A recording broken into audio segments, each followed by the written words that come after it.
Hello बच्चों, let's discuss this question. Which of the following options is correct. यहाँ पर stenothermal organisms हमको कुछ दिए गए हैं, यहाँ पर यूरीथर्मल ऑर्गेनिजम्स हमको कुछ दिए गए हैं और हमको करेक्ट सेट चुनना है जिनमें स्टीनोथर्मल और यूरीथर्मल को प्रॉपरली मैच किया गया है। तो इस क्वेश्चन को सॉल्व करने का जो की कॉन्सेप्ट है वो है आपके थर्मल टॉलरेंस के बारे में जानना।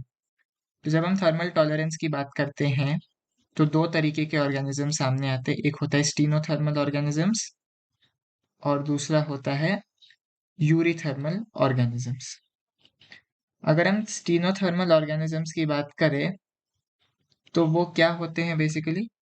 स्टीनोथर्मल ऑर्गेनिजम्स वो होते हैं जो कि अपने बॉडी टेम्परेचर को मेंटेन नहीं कर सकते। स्टीनोथर्मल को हम कहते हैं कोल्ड ब्लडेड एनिमल्स या कोल्ड ब्लडेड ऑर्गेनिजम्स।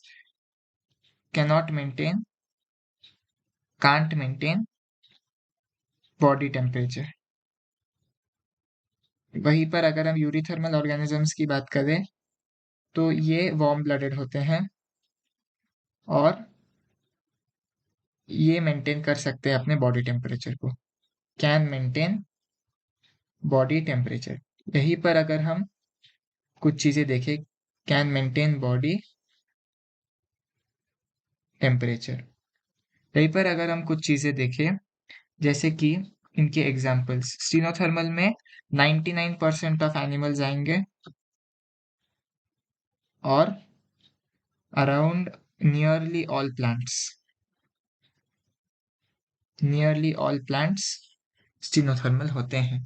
वहीं पर अगर हम यूरीथर्मल ऑर्गेनिजम्स की बात करें तो टू मेजर ग्रुप्स आते हैं इसमें, बर्ड्स और मैमल्स। ये दोनों ग्रुप्स बेसिकली यूरीथर्मल में आते हैं।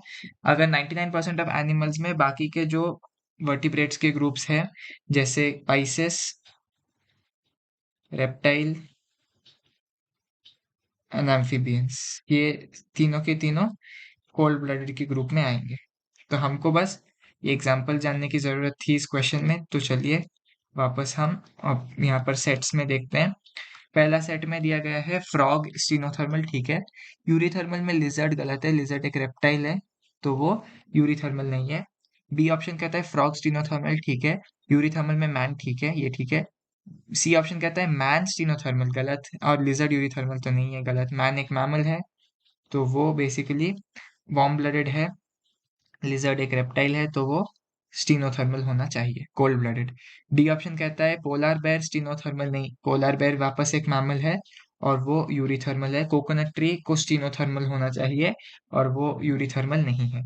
सो the correct option to this question is option B. Hope you have understood it well. All the best.